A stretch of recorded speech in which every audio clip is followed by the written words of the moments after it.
Bem, boa tarde. Eu gostaria de, em nome da Penha Flamenca Brasil, agradecer a presença de vocês, né, e dar as boas-vindas para essa nossa quinta edição dos Diálogos Flamencos.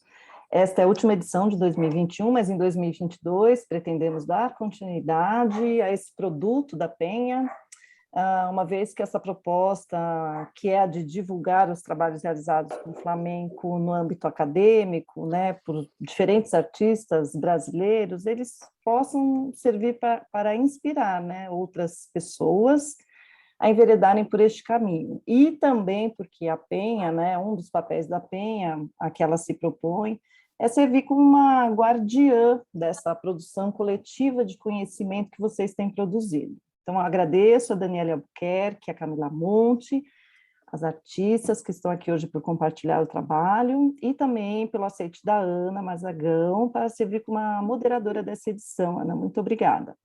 Eu estarei nos bastidores, né, como um suporte das atividades do Zoom, e passo a palavra a você, Ana, para que você dê início ao Diálogos Flamencos. Obrigada, Cris. Boa tarde. Boa tarde a todos. Boa tarde, Camila. Boa tarde, Dani. Todos que estão aqui.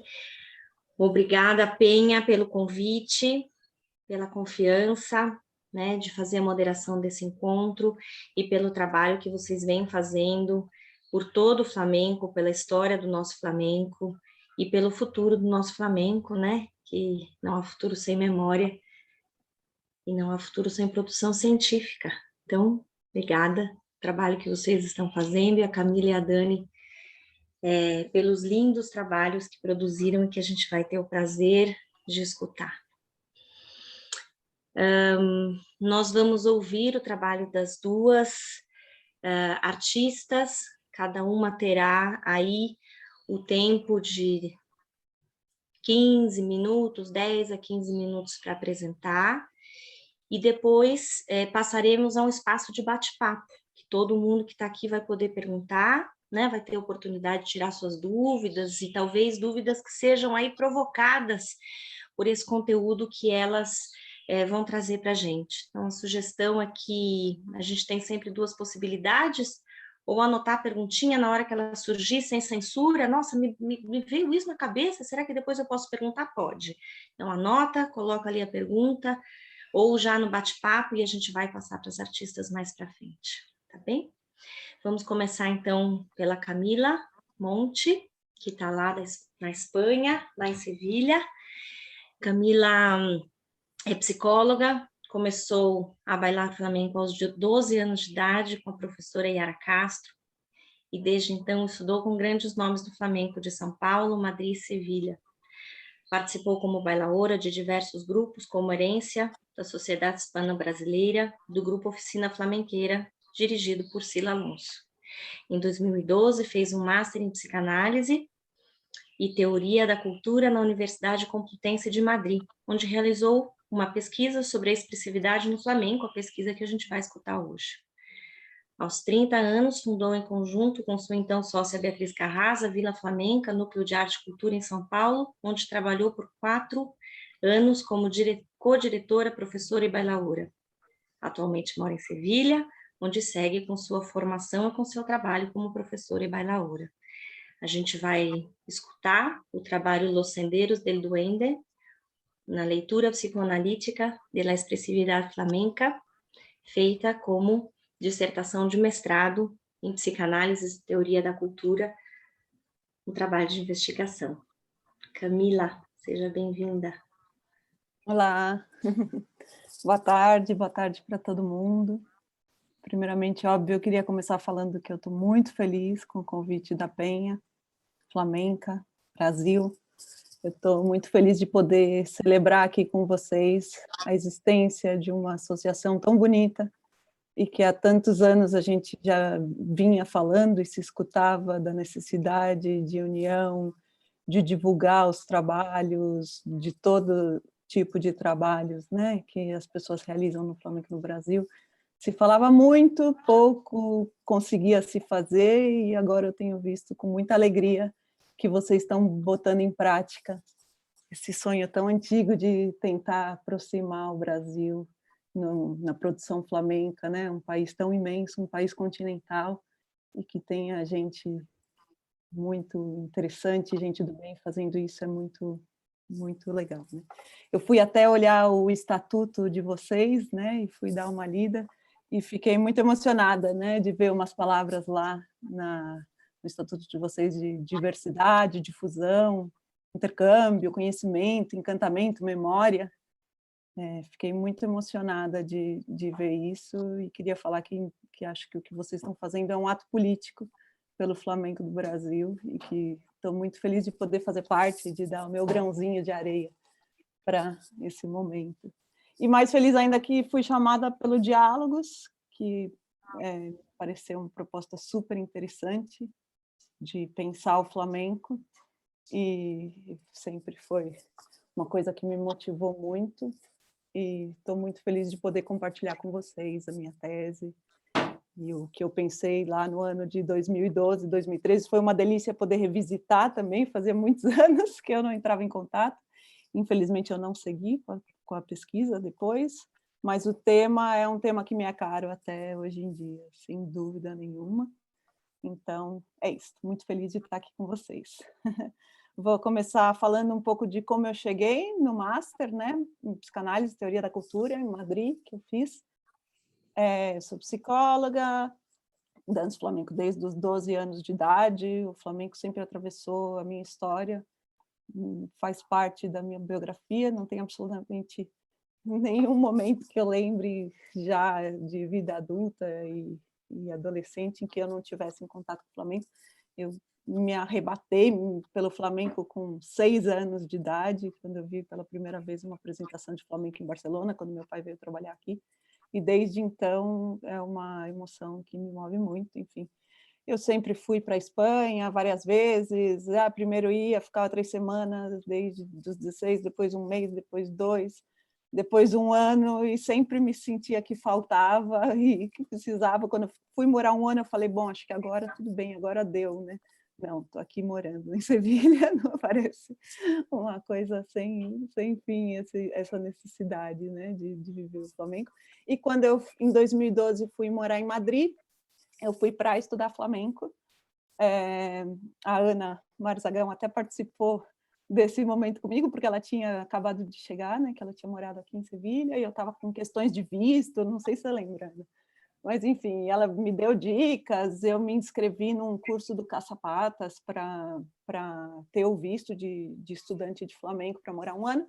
Foi negado o visto, fiquei arrasada, chorei por 1 semana, mas, enfim, depois disso, uma grande amiga psicanalista, que morou em Madrid, me falou, mas tem um master super bacana, por que você não se inscreve nesse master? E com certeza com esse master você vai ter o seu sonhado visto, né? E foi o que aconteceu, e por isso que eu caí no Master, por motivos, né, burocráticos e de necessidade, porque, infelizmente, o flamenco aqui não foi aceito como um estudo, por mais que seja no Caça-Patos, que era uma instituição que tinha um vínculo com o MEC daqui, ainda assim, a gente sabe do preconceito, de como é a coisa, não foi aceito, e o Psicanálise e Teoria da Cultura foi aceito. Consegui meu visto, vim morar em Madrid por 1 ano e foi uma grata surpresa, maravilhosa, de ter caído nesse mestrado, além de ter feito grandes amigas. Eu tive a sorte de conhecer o meu orientador, José Miguel Marinas, que é uma pessoa maravilhosa, um ser humano maravilhoso, um pesquisador incrível, um super psicanalista e um aficionado pelo flamenco. Ele canta flamenco e ama o Lorca, enfim, dava aulas sobre Lorca na faculdade, foram momentos lindos, e ele que me incentivou, obviamente, a escrever sobre o flamenco. E eu estava morando há 1 ano em Madrid, e, obviamente, meu tema de 24 horas por dia era o flamenco. Não tinha como escrever sobre outra coisa, estava num master de teoria da cultura, cabia, sem dúvida. Então, meu orientador, que era, na época, o diretor do mestrado, abraçou totalmente o meu tema e foi uma delícia escrever, amparada por ele e com ele ao lado, assim, foi muito gostoso. Enfim, o que me movia, o que me interessava na época era justamente esse arrebato, essa coisa do flamenco, esse encantamento, que não dá para explicar, que não tem palavra e que toca tanta gente, que me tocou quando eu tinha 6 anos de idade, que eu estou aqui agora, morando em Sevilha, com esse azulejo aqui de sevilhano. Enfim, é o que me move e o que move tantas pessoas quando assistem, sem necessariamente ser flamencas. Então, eu pensava nesse arrebato não só do artista, senão que do espectador também, né? Então, esse foi o tema que me interessou, né? E a minha pergunta era o que existe de humano no flamenco, o que é comum ao duende flamenco, que foi o término que eu escolhi usar do Lorca, das conferências do Lorca, que eu vou falar mais para frente, né? Bom, vou entrar agora na tese e para falar que eu entrei o departamento de psicanálise aqui era na filosofia, e eu, obviamente, ninguém da filosofia tinha obrigação de saber nada de flamenco, de conhecer nada, então eu começo a minha tese explicando o cenário flamenco, um pouquinho da história, um pouquinho do que é a flamencologia, escolhendo alguns autores, né, como o Félix Grande, o Juan Berrídios, o Molina Marena, obviamente, enfim. Ai, vamos compartilhar agora a tela, né, gente? Espera aí. Vamos ver se eu consigo. Aqui eu vou mostrar para vocês a minha apresentação que foi feita, né, como é que... enfim, assim, tá bom? Ou tenho que pôr na tela inteira? Assim, Camila. Assim? Então, É. tá. É a apresentação que eu fiz lá, né? Vou só me balizando um pouquinho, né, por ela. Não necessariamente a gente precisa ficar preso a isso, né? Então, na minha tese, eu começo falando um pouco da história do flamenco, a origem multicultural do flamenco. Falo também sobre o caráter rondo do flamenco, essa palavra, né? Rondo, que se usa tanto e que hoje em dia até é vista com um certo juízo de valor, como se só o rondo fosse o bom, né? Só o profundo. E eu tento desconstruir um pouco isso na tese também. E entro na teoria das 4 emoções básicas, que é a teoria do meu professor e amigo Juan Berrídios, que é um flamencólogo muito interessante, importante, que está revolucionando aí a história do flamenco atual. E numa das conferências que eu assisti dele, ele fez uma fala sobre essas 4 emoções básicas do flamenco, né? Alegria, o medo, a ira e a melancolia, e ele aproxima cada emoção básica do ser humano a um palo flamenco, né? Então, ele vai se basear na teoria de Reich, né, das emoções humanas, e ele vai falar que as alegrias, obviamente, são as alegrias, o medo seria representado no flamenco pelos tarantos, né? Pela história que as letras contam, né? Ele se baseia nas letras para fazer essa análise, né? Então ele fala que os tarantos eles antecipam a morte, né? E contam a história dos mineiros nas minas de carvão, né? Então são letras que estão à beira com a emoção básica do medo, né? A melancolia ele aproxima das Soleares e ele fala de letras que estão no passado, no tempo verbal do passado, de infortúnios e desgraças que aconteceram no passado, né? Por isso a coisa da melancolia de ficar relembrando e de não conseguir sair desse lugar, né? E a seguir ele fala da ira, que são letras que trazem um ressentimento e infortúnios do presente, né?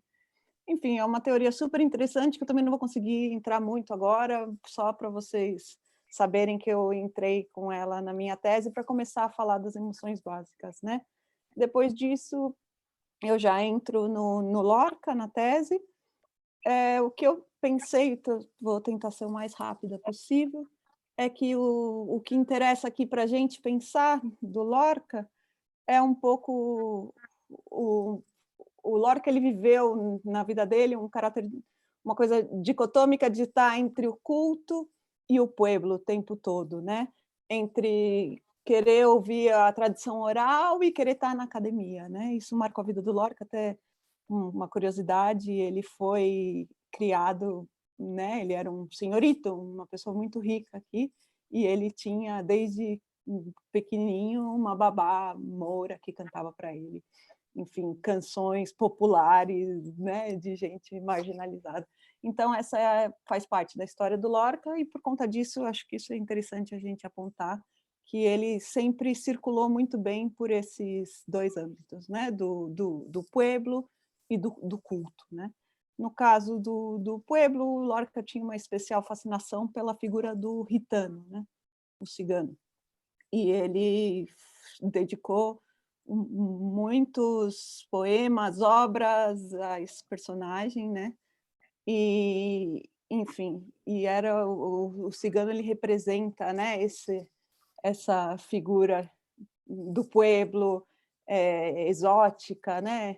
Até uma coisa que eu não coloquei na minha tese, mas agora que eu reli ela, e como eu reli ela agora, em 2021, depois de ter passado por vivido outras coisas, eu relembrei de uma das aulas do Juan Verrillos que eu fiz depois, que ele trazia a importância do caráter romântico, de ser o flamenco ter um caráter do romanticismo, de linha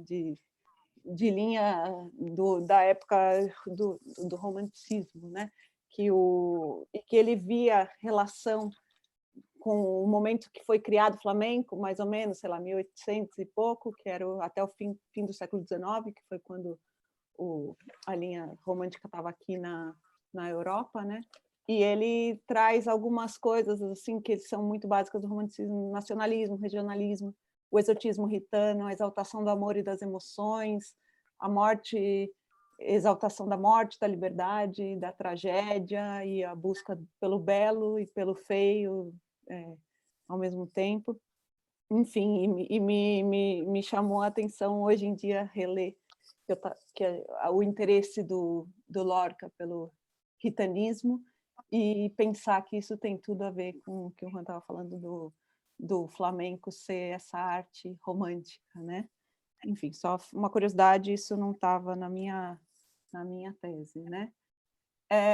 Seguindo aqui, então, eu também começo a falar na minha tese das metáforas, né, do Lorca. Também não vou entrar nesse detalhe aqui, mas eu apresento, segundo um filólogo espanhol aqui, as principais metáforas que aparecem na obra do Lorca, que são a fecundidade, o sangue, a morte, o amor e a violência.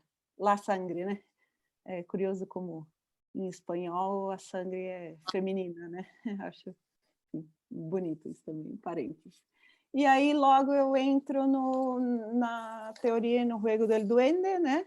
Que é a principal obra que eu vou usar no meu trabalho, que é uma conferência que foi feita pelo Lorca em 1933 em Buenos Aires, 3 anos antes dele morrer, né? De ser assassinado, né? E é uma conferência que ele vai falar sobre o duende flamenco e as emoções. Vamos ver aqui. Esse. E as emoções flamencas, né? Enfim, eu trago na minha tese algumas citações, algumas cenas que ele apresenta nesse texto tão bonito. Convido todo mundo que não conhece a ler, sem dúvida, que é um clássico. E o que eu mais me pego, né, para depois fazer um paralelo com os termos de psicanálise que eu vou usar, é no duende como esse impulso de vida misterioso e obscuro, né? Então, a própria figura duende tem esse ar de mistério. Ele faz a distinção, o Lorca, entre o ángel e a musa, né? Ele fala que o ángel é uma figura distante do ser humano, que inalcançável, mas que está olhando pelo artista e olhando pelo ser humano. A musa é a figura do belo, né? E da inspiração. E ele opõe o duende a essas duas metáforas, né? E ele traz o duende como a tragédia, e como o gosto da boca que sabe a sangre, ele fala, né? Quando o cantaor canta. E ele tem até uma cena linda que ele conta na conferência, que que quando ele fala quando a cantaora está cantando e que as pessoas estão assistindo, e uma pessoa grita, Viva Paris, como se querendo provocá-la e falar, não adianta você cantar bonito aqui na Espanha, isso você vai fazer lá para os lados de Paris, aqui a gente não quer beleza, né? Aqui a gente quer ver o rasgado, o feio, né? O duende. E que nesse momento ela se despiu totalmente dos artifícios da beleza e cantou, e se diz que esse dia foi uma coisa assim de rasgar as camisas, de que todo mundo ficou emocionado de vê-la com a voz rasgada, a Niña de los Peines, né? Com a voz totalmente rasgada e tão próxima do seu duende, enfim. Então, eu vou contando na tese várias dessas cenas, né, desse trágico, e o Lorca também, outra coisa que eu chamo muita atenção para o duende dele é que é um duende corporal. Ele fala que o duende que se manifesta principalmente no corpo, através do corpo, por isso que ele é tão caro à dança e ao canto, porque ele precisa do corpo do artista para se expressar. Então, ele fala que artes corpóreas são as artes que mais permitem e convidam o duende, né? Ele também fala, que é outra coisa que eu vou usar bastante na tese, do fato da Espanha ser um país aberto para a morte, né? Ele fala que aqui na Espanha eles estão acostumados a celebrar a morte e a viver ela diferente de outros lugares do mundo, né? Com respeito, mas também com presença, né? Sem precisar esconder a morte, né? A religiosidade traz isso, as touradas, sem dúvida, né? Então, ele fala que é um país aberto para a morte e para o trágico, né? E ele fala isso, que o duende ele só se manifesta se tem possibilidade de morte. Vamos ver. Tenho aqui umas anotaçõezinhas para não me perder muito, né? Vou falar rapidinho. Bom, vamos chegando na parte psicanalítica. Também não quero cansar todo mundo com essa parte mais teórica. Vou também tentar ser breve. Pensei em explicar rapidinho os termos que eu usei, principais, teóricos, e já ir falando um pouco do link que eu fiz, né, com a obra do Lorca e com o flamenco. O primeiro termo flamenco que eu uso é o do perecedero, né, que eles falam, que em português seria o transitório, o efêmero. Esse é um texto de 1915 do Freud, que ele é um texto, né, como a própria época mostra, um texto de uma época de guerra e tal, e ele vai mostrar ele fala que ele estava passeando pela Itália com um amigo poeta e um outro amigo, e eles estavam discutindo sobre a vida e a finitude, né, da vida, e o amigo poeta estava falando que era impossível ver beleza nas coisas e na natureza, sabendo que elas iriam acabar. E totalmente tomado pelo tema da guerra e do luto, ele estava falando que era impossível ter arte num contexto como esse.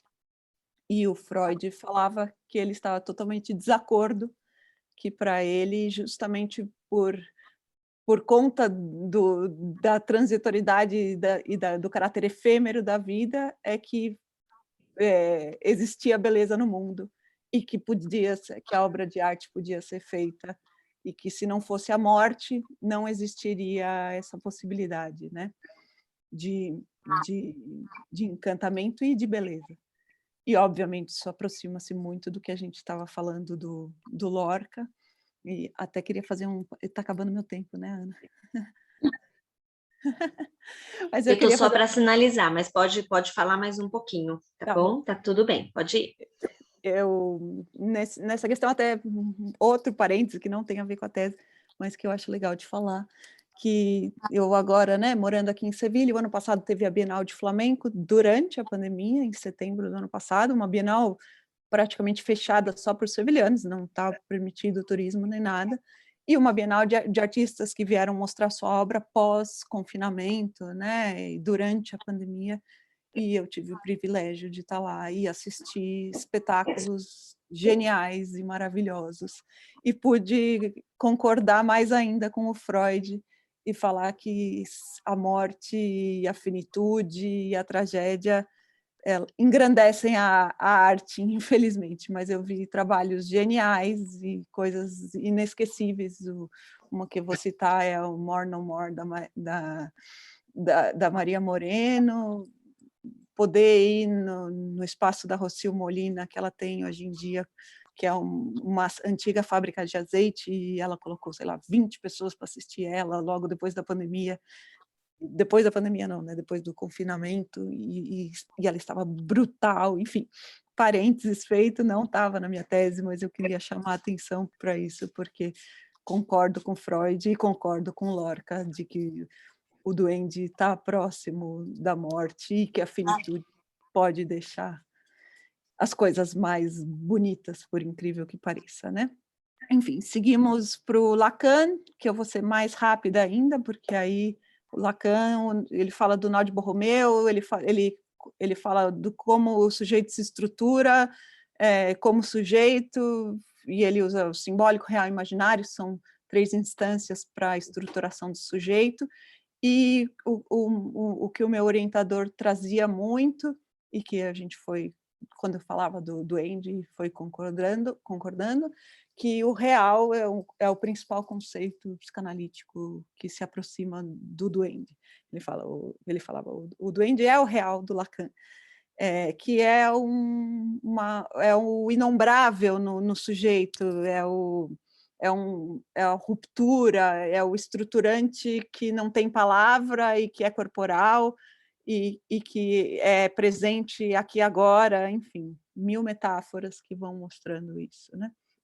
Depois eu entro no meu trabalho na parte do Freud e faço uma leitura da obra dele, né, e da condição de sujeito que ele foi mudando ao longo da tese dele, né, o que era o sujeito do Freud de 1903 não é o sujeito do Freud de 1927, enfim.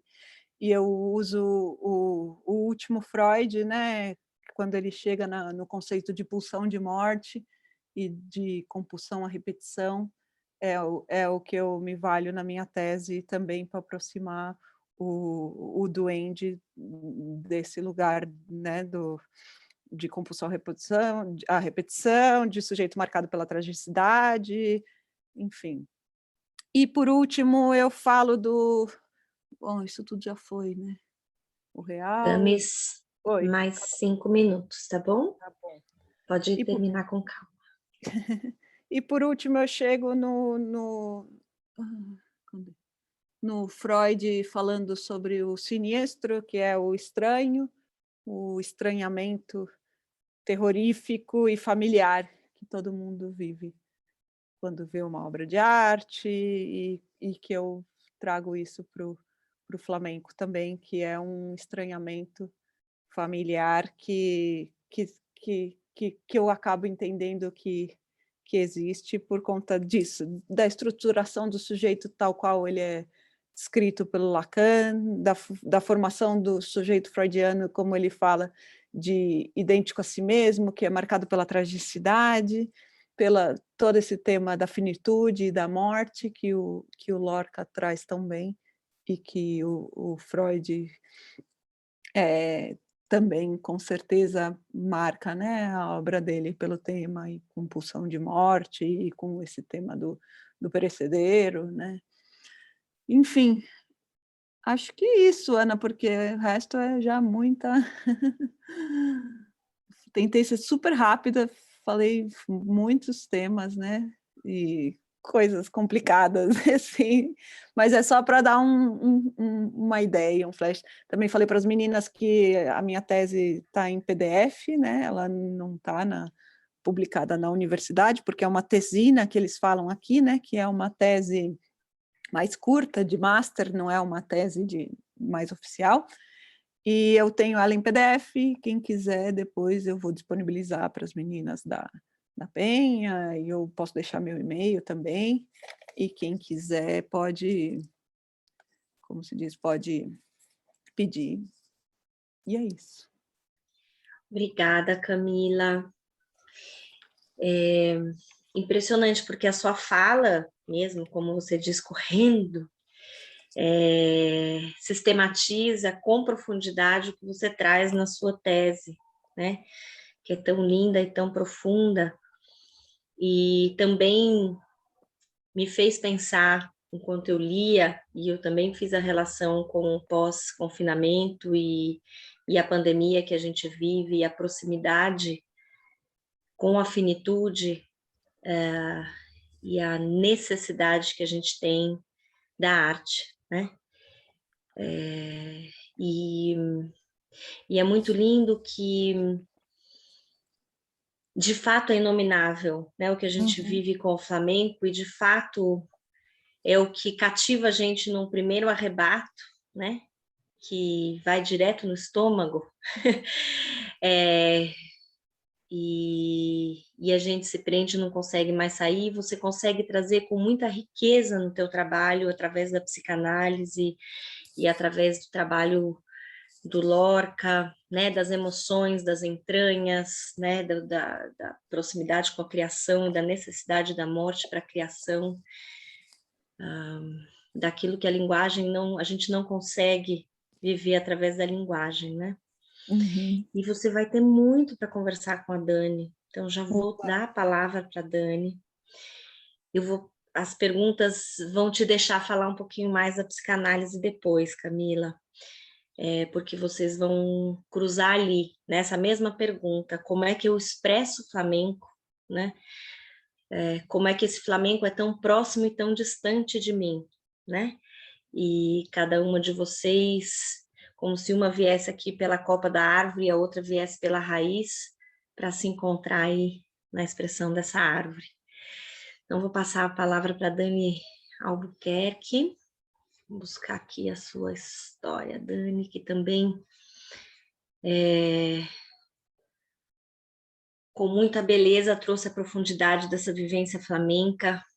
Daniela, natural de Recife, licenciada em dança, bacharel em arquitetura e urbanismo, mestre em engenharia civil, iniciou o flamenco em Barcelona, mas foi em Recife, a partir de 2010, que ingressou nos estudos da arte. Iniciou profissionalmente em 2016, integrando 2 companhias de dança, sob a direção de Karina Leiro, em flamenco, e a companhia Lunai, de Tribal Fusion. No mesmo ano, iniciou como professora de dança flamenca no Instituto Cervantes, em Recife, e no Estúdio Aire, permanecendo até 2020. Bailaora, coreógrafa e pesquisadora independente, desde 2017 direciona sua pesquisa na criação de caminhos metodológicos para o ensino e aprendizagem do flamenco, a partir de abordagens somáticas fundamentada em sua formação pelo método Body Mind Movement, intitulado Flamenco Somático. Dani apresentou a tese de conclusão de curso, o ensino e aprendizado da dança flamenca sob o olhar das abordagens somáticas, monografia apresentada como licenciatura em dança na Universidade Federal de Pernambuco. Com você, Dani. Oi, Ana, obrigada a todos. Boa tarde, todas, todos, todes. Quero dizer que eu estou muito feliz também de estar participando mais uma vez da Penha. Iniciei no Poéticas, né?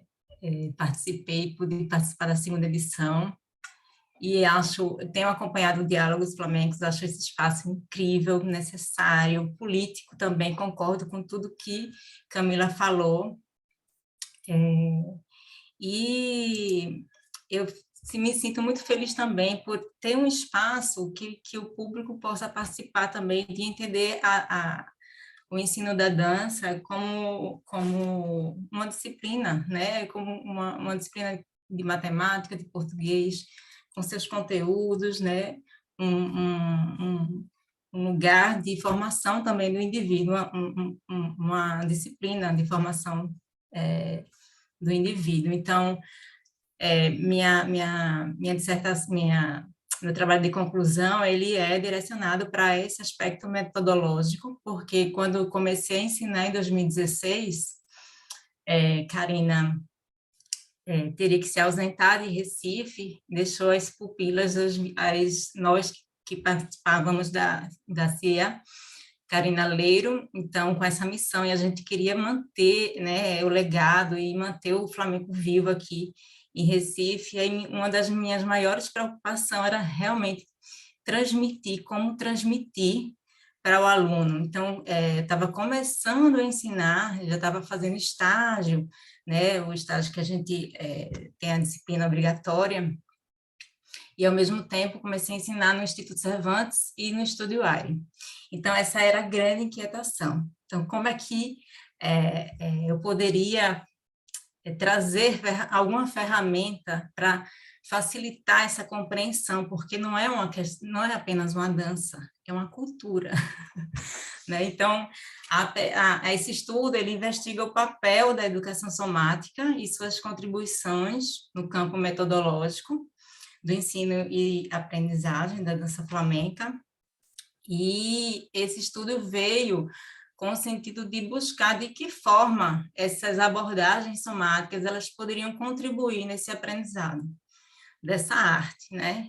Então, o flamenco, eu comecei falando um pouco sobre o contexto, então a gente está falando de uma cultura, né, que está num contexto histórico-social muito rico, uma expressão artística que traz em si uma espontaneidade, né, manifestada pelo cante, pelo toque da guitarra, pelo baile, e é um corpo que assume uma interdisciplinaridade em sua essência. A gente está falando de uma cultura que está atravessada por diversas outras culturas, né, secular.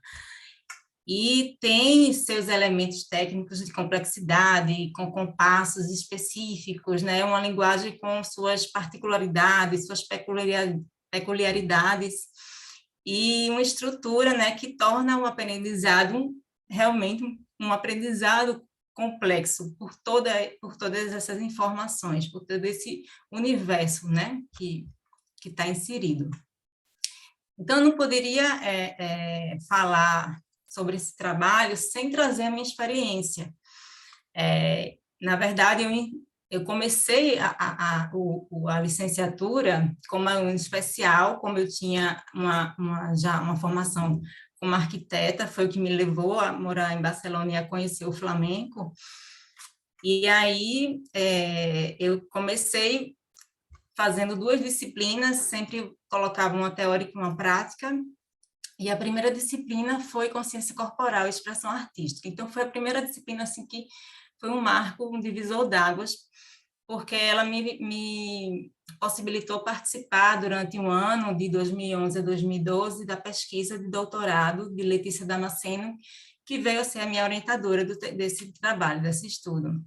Então, nessa pesquisa, na sua tese, ela investigava a questão da memória do corpo a partir dos dispositivos de Lygia Clark. E o que eram esses dispositivos? Eram objetos do cotidiano, saco d'água, saco plástico, saco com ervas e outros objetos que a gente se apropria de forma criativa. Então, ela trazia a pesquisa dela, a pergunta, né, da pesquisa, ela perguntava, é possível acionar a memória do corpo a partir desse contato? E aí a gente chegou até a montar uma performance chamada Ventre que era seu corpo, a partir advindo de uma poesia de Lygia Clark. E foi a partir daí, dessas explorações, eu sentindo as mudanças acontecendo, né, na forma de escutar o corpo, na forma de me colocar também no espaço, de interagir com o meio, que eu comecei a pensar também se podemos criar outros corpos a partir desses contatos, desses objetos. Será que esses novos corpos podem trazer a corporeidade flamenca?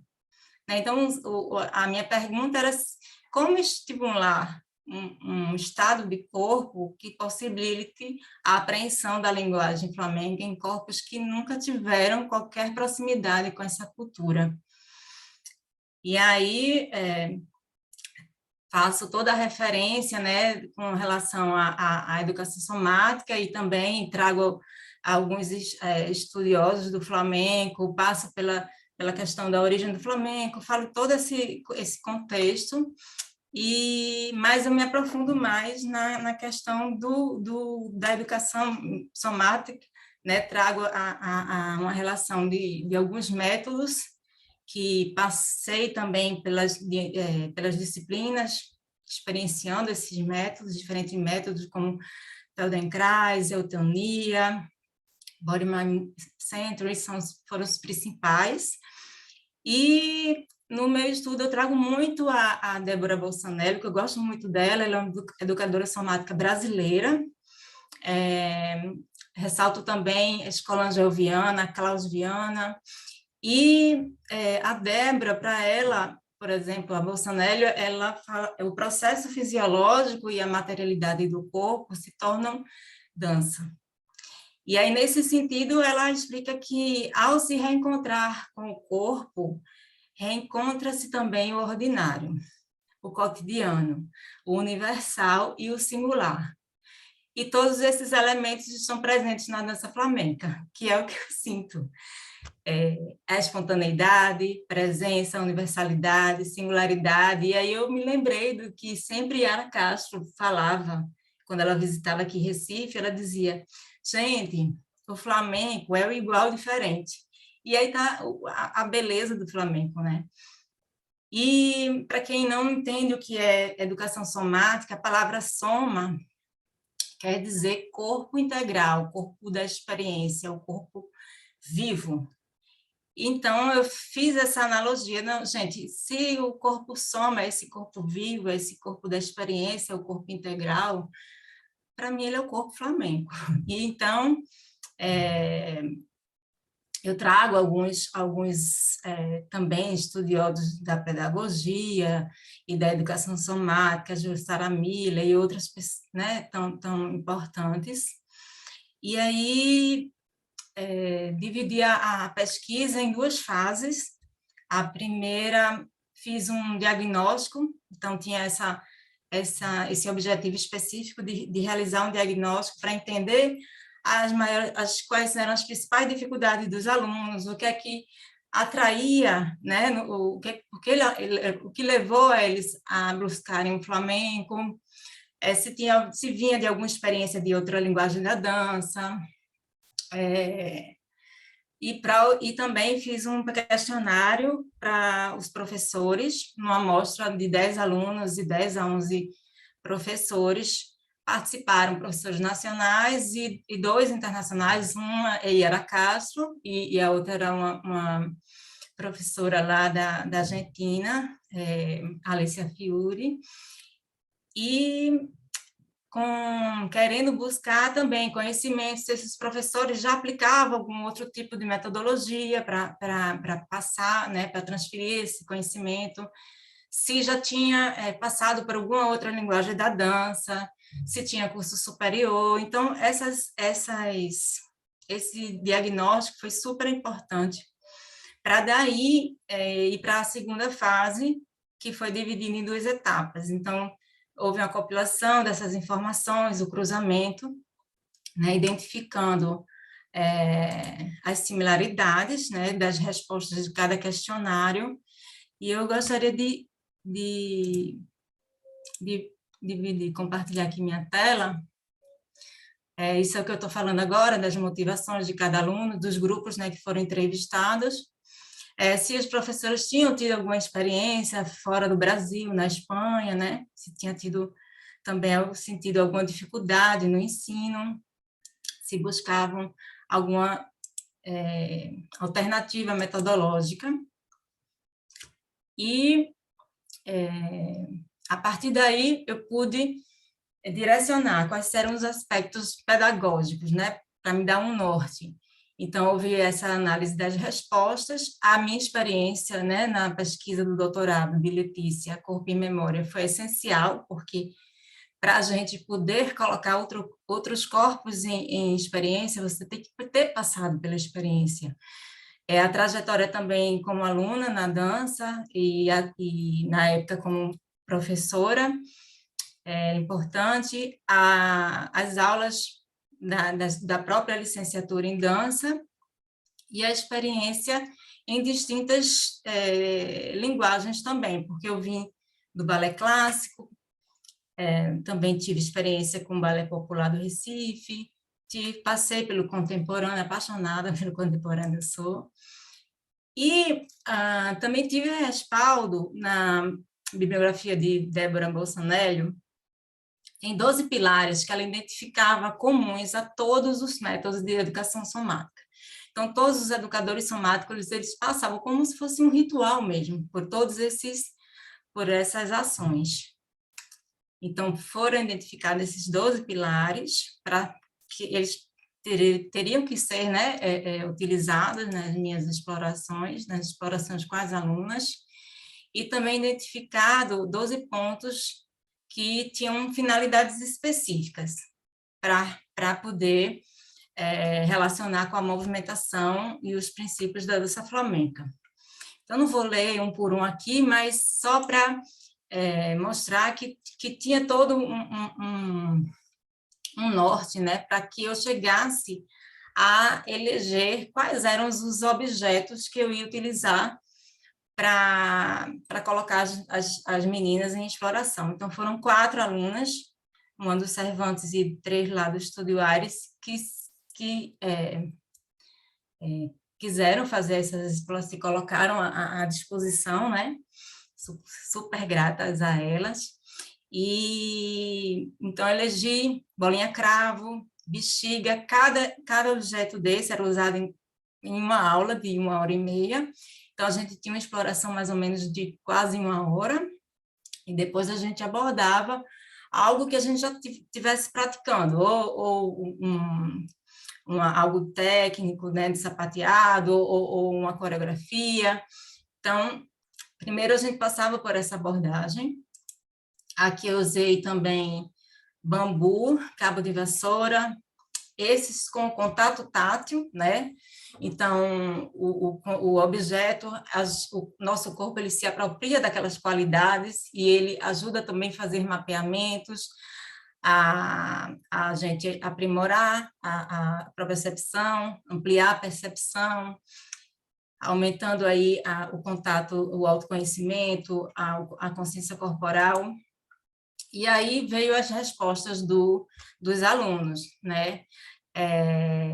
Com relação àquele questionário aplicado.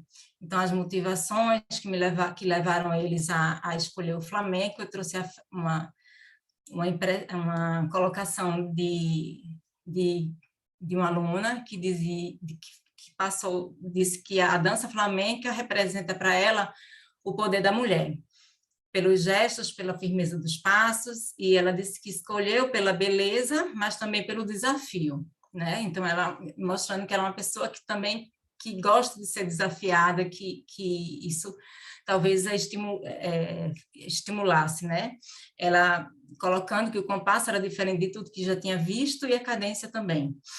E com relação aos professores, 3 tinham experiências de educação, de conhecimento somático, a compreensão de que o flamenco era muito algo peculiar e de difícil transmissão por ser uma cultura, né, e não apenas uma técnica ou uma linguagem de dança. A maior dificuldade foi colocada foi o cante, né, a necessidade de entender, e também 50% da amostra tinha já vivenciado outras linguagens, como balé clássico, contemporâneo, e conhecia também, 3 conheciam e aplicavam abordagens somáticas nas suas aulas. E aí eu trago uma colocação de Débora Nefusi, que foi importante de constatar e que também me encorajou, foi a resposta dela, do que ela acredita, né, de integrar o flamenco em abordagens diferenciadas, é essencial e necessário. Pensar a dança como uma dança universal, movimento expressivo e cênico, e utilizar a consciência corporal para o aprofundamento no movimento flamenco, no que acredita. Então, isso para mim foi primordial para dar continuidade, me encorajou. E aí eu trago para vocês algumas impressões das meninas. Deixa eu aumentar aqui a tela.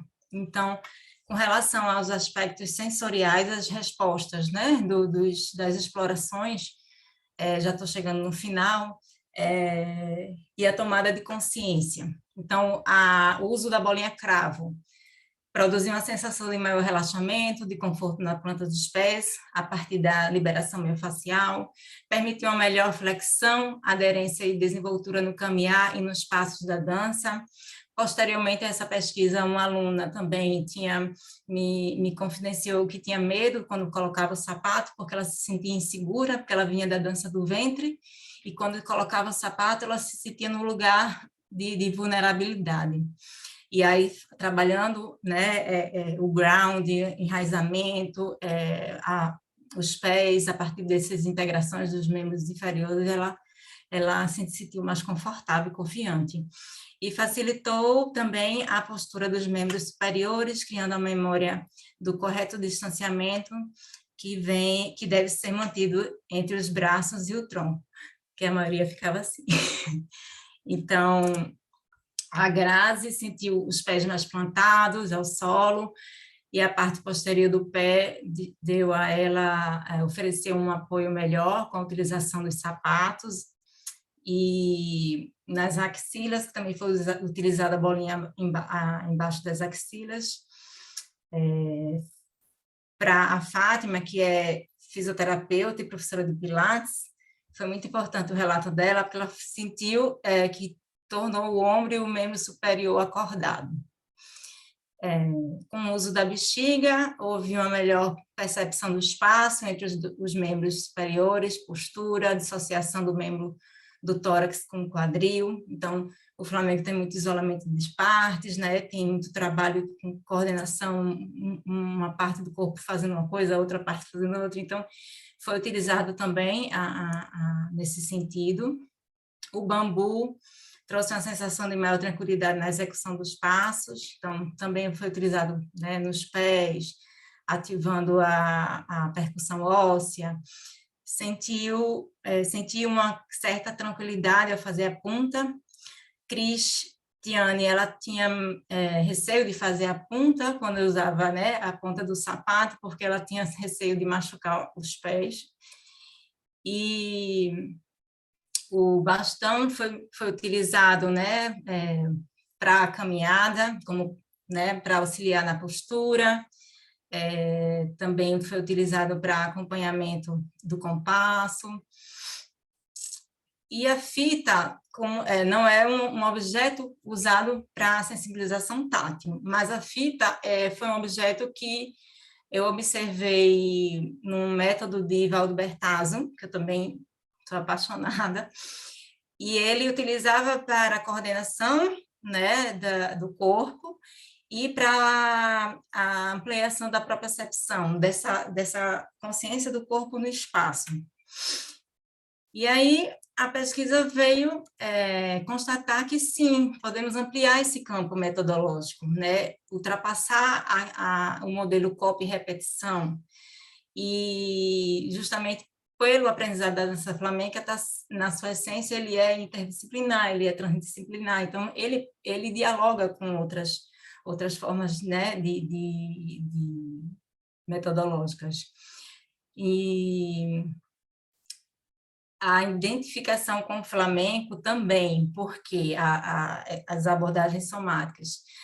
Lembro sempre de Karina Leiro, sempre falo dela nas minhas aulas, porque ela citava Clarice Lispector, que o flamenco traz histórias de viver, amar e morrer. E aí, viver, amar e morrer. E falar aí, como Camila trouxe também, né, dessa questão da finitude. Então, na educação somática, o corpo se reorganiza todos os dias, né? Então, ele tá morrendo e vivendo para dar essa continuidade da vida.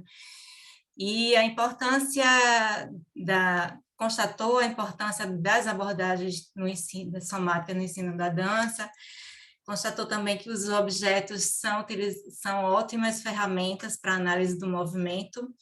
Esqueci de falar, mas também utilizei os fatores de Rudolf Laban, os fatores do movimento, dando ênfase em tempo, peso e espaço. E, além disso, vários outros benefícios que são significativos, né? A ampliação da propriocepção, desenvolvimento da propriocepção, da postura, equilíbrio, uma maior escuta do corpo e autoconhecimento. Então, aqui foi algumas referências que eu utilizei para essa Márcia Strazacapa, também é uma que eu admiro muito, uma educadora somática do campo da dança, da Unicamp, e agradeço. Eu usei essa própria apresentação aqui para o meu TCC, e aqui eu estou disponível para o nosso diálogo. Obrigada. Obrigada, Dani. Também é muito mágico ler no seu trabalho, né? Como você foi buscando recurso nos mais diversos caminhos da educação somática para trazer essas bailarinas para o corpo, né? E porque os alunos vêm buscar o flamenco em busca dessa vivência e muitas vezes relatam a dificuldade de alcançar, né? Então, é muito interessante como você vai buscar o trabalho da consciência corporal e a gente vai lendo como elas vão se reconhecendo na própria experiência. E depois eu queria ouvir um pouquinho, eu vou abrir primeiro para perguntas de quem está assistindo, se tiver, mas eu queria ouvir um pouquinho como você percebeu na sua vivência, né, essa transformação da vivência do movimento e depois para a passagem do flamenco. Queria ouvir de você. E também queria ouvir das duas um pouco essa vivência do corpo flamenco e do inominável. O que vocês duas foram pensando, uma ouvindo a outra, porque vocês falam da mesma coisa, né? Vocês falam deste mesmo mistério. Não vai pensando, mas a Débora tem uma pergunta, o Micael também. Débora, manda. Bom, antes de mais nada, queria parabenizar as duas. Foram pesquisas incríveis. Para mim, para mim, pessoalmente, vem bastante de encontro ao meu trabalho. Mas eu queria fazer uma pergunta para a Dani sobre a pesquisa. Eu também sou uma pesquisadora iniciante, não tanto quanto você, nessa área da educação somática, e admiro bastante seu trabalho pelo que eu conheço, né? E acredito bastante nesse caminho.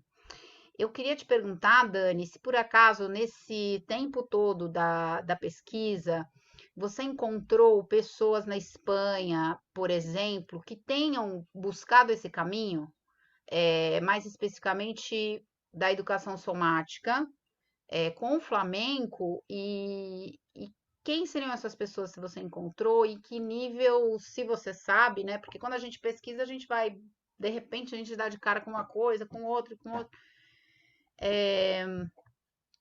Se essas pessoas estão usando que abordagem, né? Que pesquisadores, por exemplo, ou que linhas de trabalho, né, estão usando. Eu queria um pouquinho essa informação.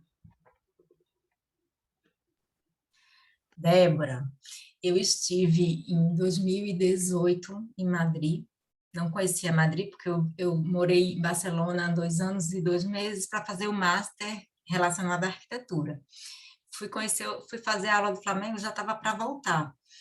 Mas aí não conheci Madrid, eu fiquei, né? Quando foi em 2018, eu buscando um quarto para ficar, e aí fiquei numa praça bem no centro, não estou lembrada do nome dela agora, mas a casa de Carlos Moya, ex-bailarino de flamenco, veja como são as coisas. E ele estava trabalhando como terapeuta corporal e ele preparava também corpos de dançarinos, e ele utilizava abordagens somáticas. Eu tive a felicidade de fazer um talher, né, uma oficina, e ele trouxe o duende como título era o feminino. Ele trabalhava essa oficina era o dia todo, ele trabalhava o universo feminino e o duende, a expressividade, né, flamenca. Trouxe também um texto sobre Lorca, nessa conferência que Camila abordou no trabalho dela, uma leitura, e ele começou com essa leitura na oficina, teve o dia todo isso, e eu não identifiquei um método em si, mas ele trazia várias práticas somáticas nessas oficinas. Trabalhava imagética, imagens, trabalhava com eu não me lembro dele trazer objetos, mas Laban, identifiquei, e ele, assim, isso foi em 2018, né? Meu TCC foi em 2017. E aí ele me alimentou mais ainda, né, de continuar nessa pesquisa, porque ele lindamente direcionava, né, para o universo feminino, e hoje eu estou direcionando um pouco também, o universo está me levando, mas ele fazia essa preparação para artistas, para dançarinos, mas ele não trabalhava mais com dança, ele foi para o campo do teatro. Ele foi para o teatro.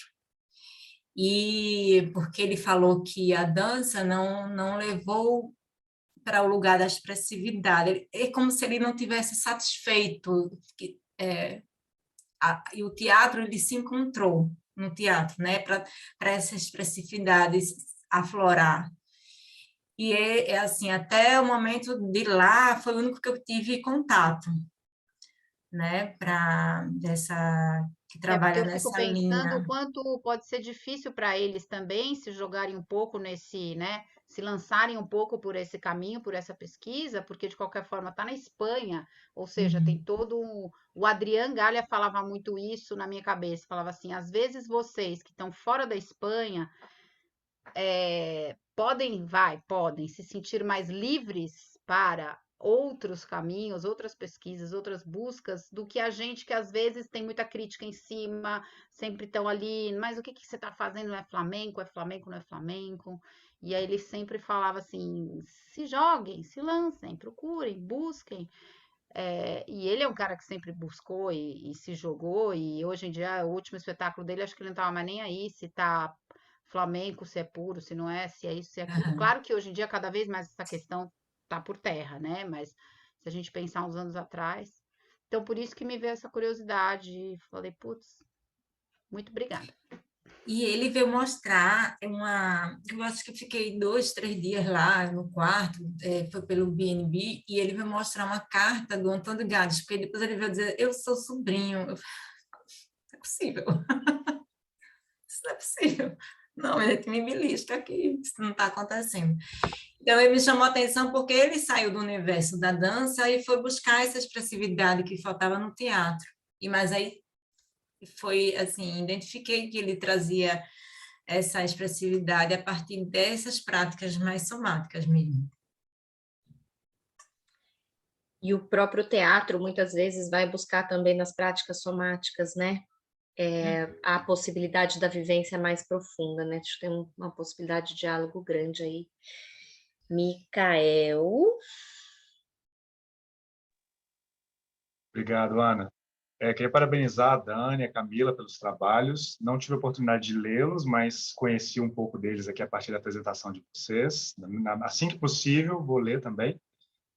Eu queria fazer, na verdade, uma provocação que vai unir os dois trabalhos e gostaria de ver a perspectiva de vocês sobre isso. Quando a gente pensa nessa questão aí, voltando no trabalho da Camila, né? Quando a gente pensa nessa questão, dessa temática do duende, né? Isso relacionado a um drama particular, uma tragédia que reflete um contexto cultural e histórico, né? Da Espanha, da Andalucia, sendo também que poderia ser pensado como um estado psicológico aqui, de flow, que é essa otimização da experiência, uma experiência coletiva, mais do que só individual, né? No caso dessa sensação poética que é dita sobre o duende, de subir pela terra e entrar pelo corpo, né? Eu queria ver como vocês pensam, porque se a gente associa o duende, o rondo, a essa questão da tragédia e do drama, que tem a ver com o contexto cultural particular, né, o contexto da Espanha, se os corpos brasileiros também podem sentir o duende, se também podem sentir o rondo. Se a gente pensa no rondo como esse aspecto individual e não desse da otimização da performance, quando a gente está numa performance interativa, coletiva, né?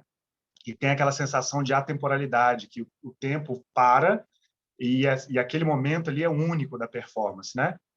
Então, se a gente pensa nesse rondo como algo, no rondo, no duende, né? Como algo territorial, como seria possível, por exemplo, trabalharmos no contexto de educação, no contexto de ensino, no contexto de vivências em outros territórios, né, do flamenco?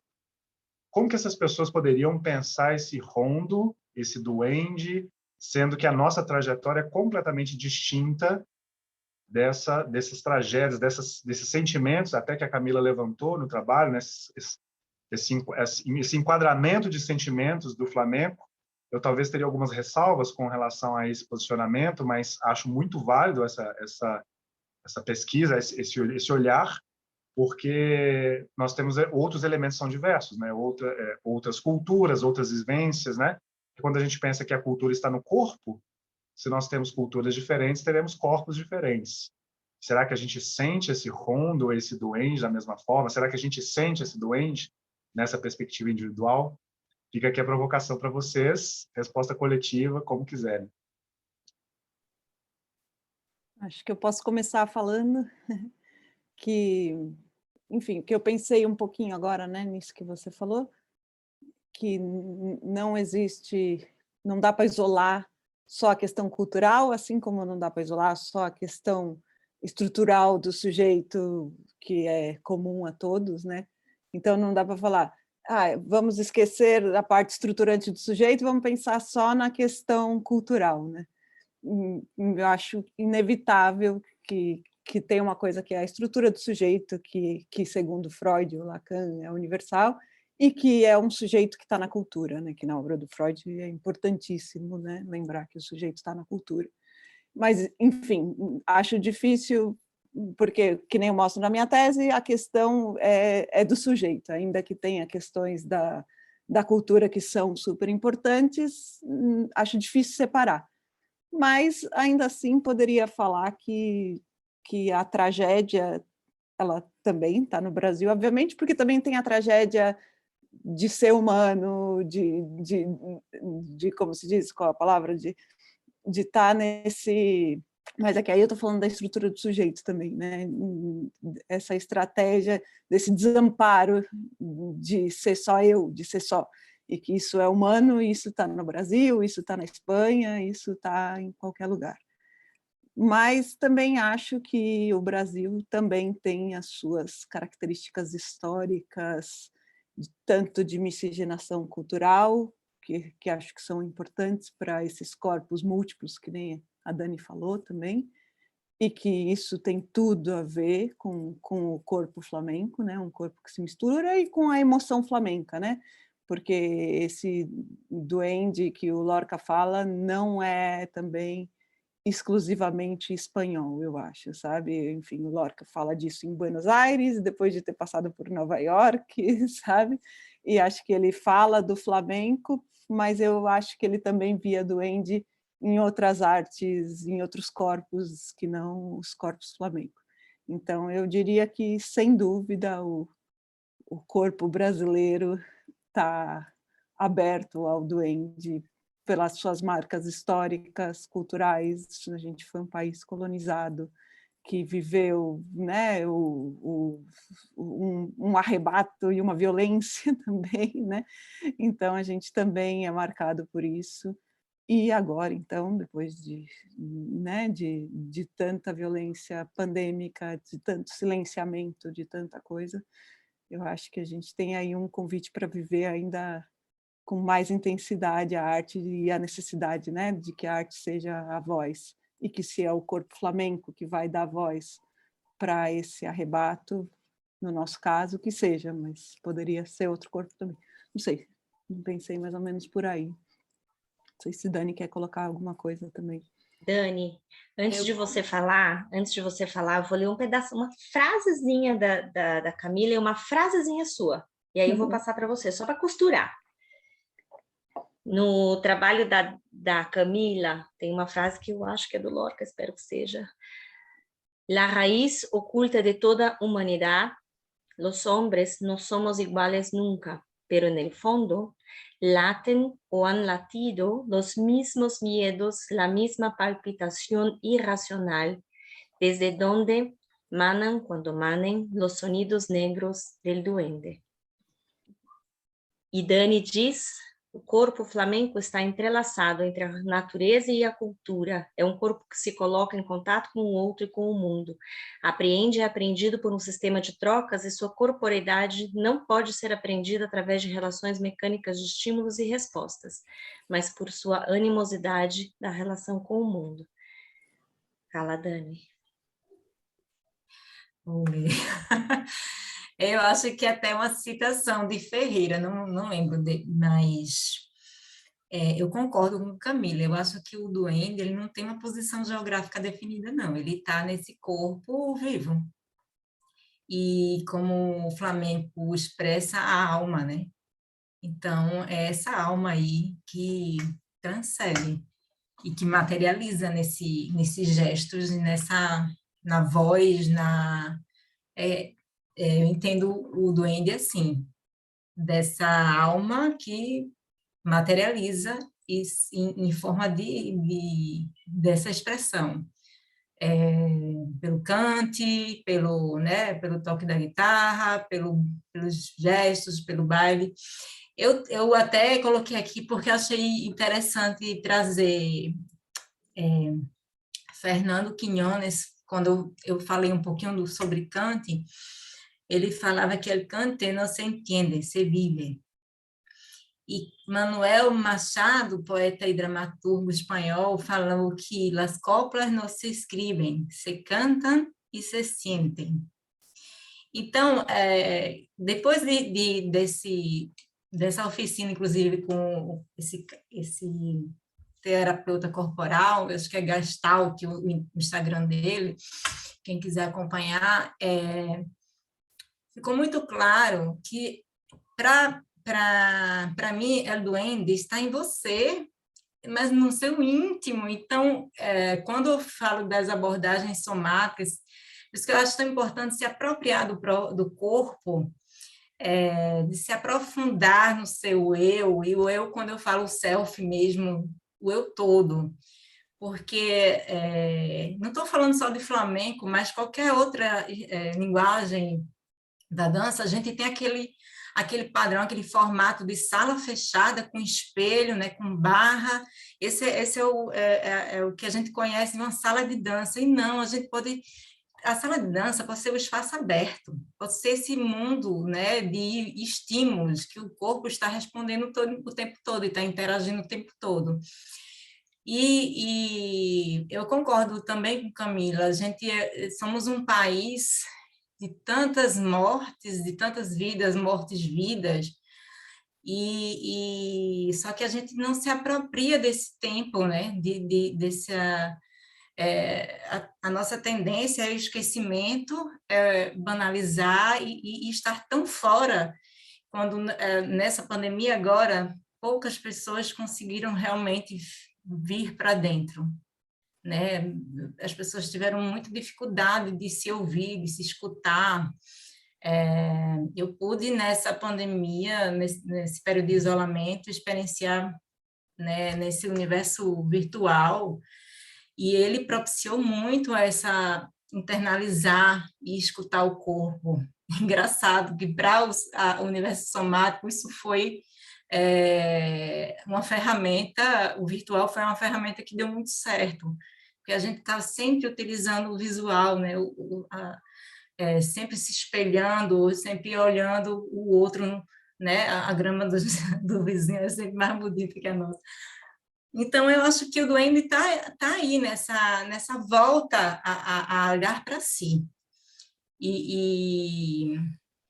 Então, o link que eu faço, Ana, é justamente esse, como né, as práticas somáticas, elas te dão você reapropriar, você ter essa confiança na vida, trazer essa autoconfiança, né, esse trabalho, e eu mesmo, na minha experiência, eu não tenho tanta experiência de flamenco, né, como eu fui fazer o mestrado, eu tive que parar quase 2 anos e voltei, mas o que eu posso dizer é que, como as minhas vivências na educação somática me colocaram no lugar mais confortável no flamenco. Eu me senti mais confiante em buscar o meu flamenco, que não pode ser igual de ninguém no Brasil, e muito menos fora. E eu acho muito, muito importante o que a Penha faz, né, no Poéticas, no Momento Musical, porque justamente é escutar os duendes daqui, entende? Então, para mim, é por aí, o link que eu faço, né? E quando que a gente vai saber que o duende, que a gente tem esse duende? Só na vida, só se jogando, né? É isso. Eu queria fazer um comentário rápido, que, assim, passeando por YouTube, um dos vídeos que eu acredito que eu já vi no YouTube, que é a conferência do Lorca, tal qual, assim, e que eu vejo muito duende nessa cena, não sei se vocês já viram a Elis Regina cantando Atrás da Porta. Num programa de TV, ela está sentada, só ela com a mão na cara, assim, e cantando essa música maravilhosa, Atrás da Porta. Uma vez eu fui bailar umas seguirias na Vila Flamenca, quando a Cila me dirigia, e eu engolia esse vídeo, comi ele 1000 vezes. E se tem uma coisa que eu acho que a Elis Regina tem, é muito duende, sabe? Assim. Enfim, só esse comentário. Oiê, posso falar? Vai, Lu, ia te passar a palavra. Eu acho assim, primeiro queria parabenizar a Dani, a Camila, pelos trabalhos lindos. Vou procurar ler eles por inteiro. Agradecer a Penha por essa oportunidade que a gente está tendo aqui. E assim, para mim, o duende é a expressão máxima da emoção, seja ela qual for, né? E a gente se expressa em qualquer língua, em qualquer idioma, né? Em qualquer corpo. Então, eu acho que o duende é do mundo, não é do flamenco. O duende para mim, é a expressão máxima da emoção, né? Então, quando você consegue se expressar e consegue com que o espectador sinta essa emoção, você está com o duende. Eu gostaria de saber da Camila, que está mais com o trabalho mais ligado ao duende, se realmente é isso que as pessoas sentem do duende, né? Se é isso que eu sinto que é a verdade, ou a possível verdade, sei lá. Infelizmente, uma parte que ficou em aberto do meu trabalho, que eu coloquei que era para onde eu gostaria de ter dado continuidade, era a das entrevistas e de ter escutado as pessoas. E, infelizmente, foi uma parte que eu não fiz, que eu adoraria ter feito, e que eu até escrevo na minha tese, que fica para mim a provocação de esse trabalho ele continuaria se a gente pudesse ouvir, desde uma perspectiva psicanalítica, as falas de diferentes pessoas, de diferentes artistas, flamencos ou não flamencos, sobre essa experiência de arrebato, de estar em cena e de assistir também. Mas eu imagino que sim, Lu. Eu acho que é por aí mesmo, mas enfim, fica a provocação de que eu gostaria de ter seguido um pouco mais, e quem sabe agora eu pensando 7 anos depois, eu não me provoco um pouco mais nisso também. Sim, Mas, sim, sim. Siga, siga. mas é isso. Eu acho que você tem toda a razão, sem dúvida. Eu acho que é por aí, é uma coisa que é universal e que é a expressão máxima assim, de um sentimento. Assim, que a gente chama de duende, porque o Lorca fez essa palestra tão bonita, e fico me perguntando por que ele foi fazer essa palestra em Buenos Aires, né? Então, mais... Né? Óbvio, Buenos Aires tem um cenário flamenco, mas eu não acho que ele estava preocupado com isso, eu acho que ele estava falando da arte, né? Era uma palestra sobre a arte, de uma maneira geral. Então, enfim, eu acho que é do humano, sem dúvida. É isso. Ana, posso só completar uma coisinha antes da gente mudar de abordagem, talvez? Concordando com o que a Lu Garcia acabou de dizer, né? Esse pensamento do duende enquanto uma otimização da performance. Por isso que eu citei o Csikszentmihalyi com relação ao flow, esse estágio psicológico, né? E aí queria deixar uma reflexão aqui para a gente, para todos nós, né? Até que ponto esse duende é essa busca interior, sim, de fato, né? Esse aprofundamento, né? Da experiência, da expressão, da expressividade, né?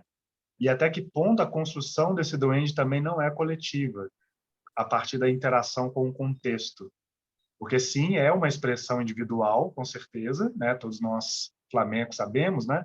E artistas, e todos os artistas que se entregam, mas até que ponto esse duende também não é construído coletivamente, essa sensação de expressividade, de expressão, não é construída coletivamente. Só queria deixar aqui a bomba e sair de fininho. Eu tinha uma pergunta, mas eu vou trocar minha pergunta por uma outra pergunta para a Camila, a partir do que você está falando, Mica, e depois a Cris tem uma pergunta. Vou deixar a minha para depois. A Camila podia falar um pouquinho mais do outrar-se, a partir do que o Mica está falando. Camila, acho que tem tudo a ver com esse contexto, o conceito que você coloca no final, que é super interessante, dessa relação do artista com a plateia e com os objetos da Dani, do outrar-se. Acho que tem tudo a ver com essa coisa do coletivo, né? Sem dúvida, né? De que, né, a arte ela sempre é feita para alguém e por uma bagagem de história, sem dúvida, de memória, né? E que, enfim, é um psicanalista brasileiro, Nelson da Silva, que traz esse conceito. Ele parte a partir da obra do Fernando Pessoa e dos diferentes, como chamavam os nomes, os heterônimos, né, do Fernando Pessoa, e ele usava isso para falar da teoria dele, para fazer uma leitura do Freud sobre essa estruturação do sujeito no Freud, já falando de pulsão de morte, de compulsão repetição, de que ele falava de buscar construir um passado imprevisível, que é uma coisa muito bonita, assim, de como você se outrar-se, como você constrói um passado na sua própria história e no seu relato, enfim, porque o Freud ele também falava da compulsão à repetição, do recordar, repetir e elaborar, né? E que a partir da elaboração você chegava em outro lugar que já não é mais o que você foi no passado, né? E acho que o Nelson da Silva, esse psicanalista, ele usa essa questão do Fernando Pessoa, né, de ser 3 pessoas, e aí eu fiz o paralelo com o que o Lorca fala, né, de como nesse encontro que tem duende, ninguém mais sai ileso, ninguém sai do jeito que entrou, né? Então, tanto o artista sai outro, quanto o público sai outro, né? E acho que tem a ver com isso, né, do outrar-se, que a Ana está falando. Aproveito para falar da provocação que você me fez, Ana, no começo, né, a pergunta que você me fez.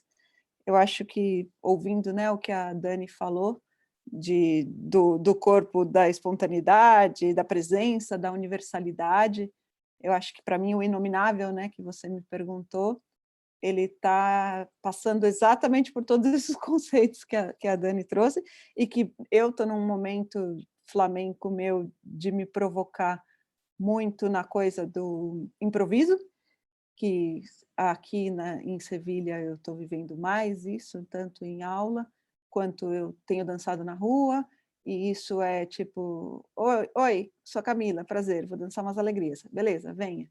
Nos fala, quero 2 letras, uma falseta, então é o improviso aqui agora, e eu acho que aí tem muito do inominável, do precipício, de você estar com o corpo espontâneo e aberto.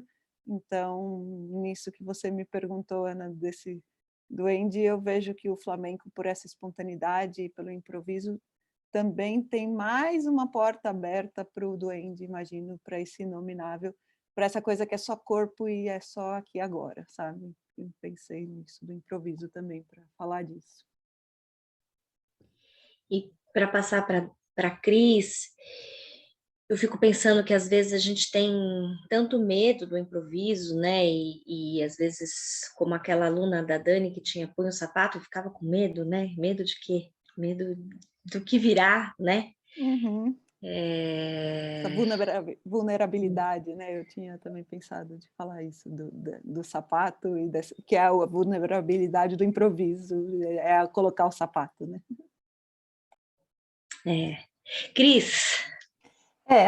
Acho que só para... Eu tenho 2 perguntas, mas se der tempo eu faço a segunda, mas tem a ver com essa do duende, por isso que eu vou pegar a linha aí da provocação do Mica, porque eu tinha pensado em termos de alunos, né? Vocês têm várias professoras aqui.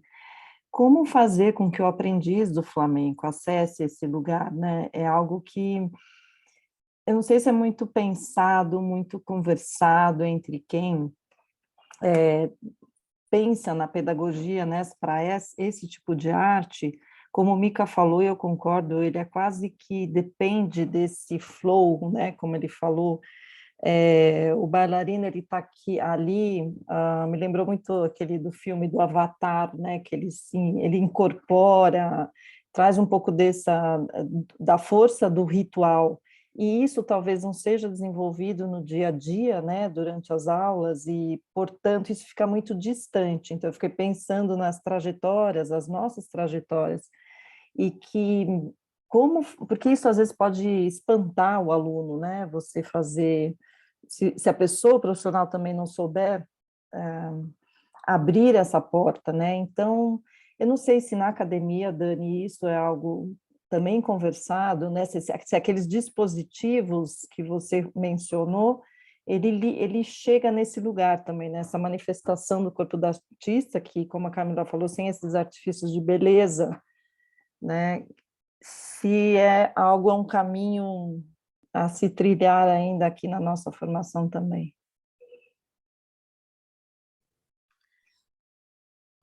Ai, Cris, na academia, na universidade, é interessante, né? Porque as abordagens somáticas, ela está relacionada a qualquer área, qualquer. Ela deveria estar na graduação de medicina, de fisioterapia, psicologia, enfim. E desde a primeira disciplina, né, que é a consciência corporal e expressão artística, eles vão introduzindo esses educadores, né, somáticos, e a maioria tiveram um diagnóstico na vida que ia limitar o movimento. Alguns teriam que ir para a cadeira de roda, uns teriam que ir para a sala de cirurgia, e eles não aceitavam esse diagnóstico e começavam a estudar anatomia, cinesiologia e aprofundavam e colocavam o próprio corpo em experiência, né?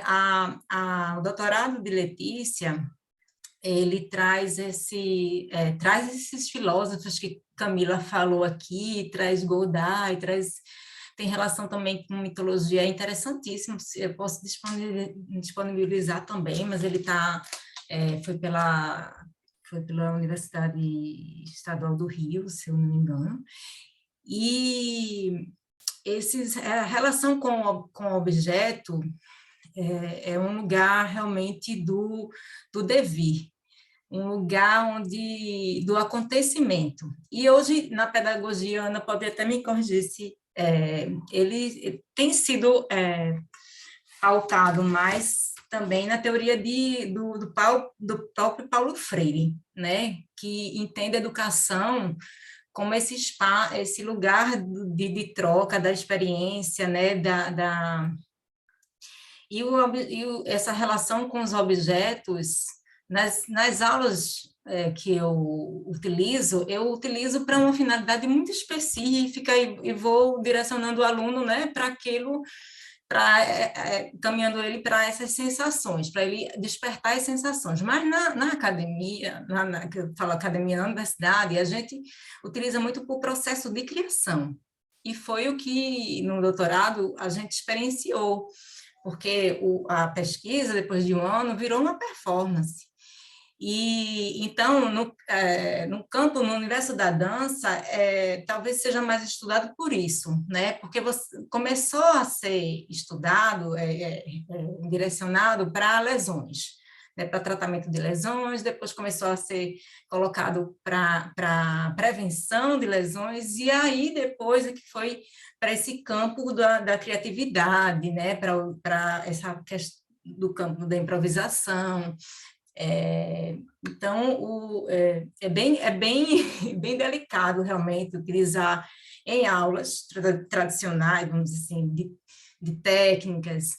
Eu começo utilizando para sensibilizar o corpo, né? Para se apropriar das sensações, de como a pessoa está chegando. Às vezes, o aluno, até nós mesmos, chegamos, né? Já atrasados, meio que correndo contra o tempo, acontece alguma coisa na rua, então é para a gente chegar, né? Para a gente chegar naquele lugar. Mas na academia, na universidade, a gente usa para trabalhar realmente a questão do processo criativo, né? Trabalhando a criatividade do aluno, até onde a gente pode ver onde é que esse aluno vai utilizar, de que forma ele vai utilizar e ver as respostas também. Acredito que é um lugar muito dessa experiência, no sentido da academia. E é interessante porque quando a gente pensa, vocês duas trazem isso nos dois trabalhos, na vida do Lorca, entre o mundo da burguesia e do pueblo, do flamenco, que se pensava que vinha somente dos gitanos, porém, Juan Verguilhos traz essa novidade que a Camila traz no trabalho dela também, de que veio também do espetáculo, do trabalho artístico, do trabalho da cultura, não sei, para mim isso sempre foi um desafio, né? E lendo o teu trabalho, Camila, eu pude me apropriar um pouco mais disso que o Juan fala. E por outro lado, eu acho que o Flamengo traz isso, né, Dani? Você fala da técnica, por um lado, desse desafio imenso do ritmo e da técnica tão complexa, de uma cultura tão alheia, né? Parece aparentemente alheia ao nosso povo, trazendo o que Micael falava. Mas, por outro lado, fala de algo tão humano e tão intrínseco a cada um de nós, né?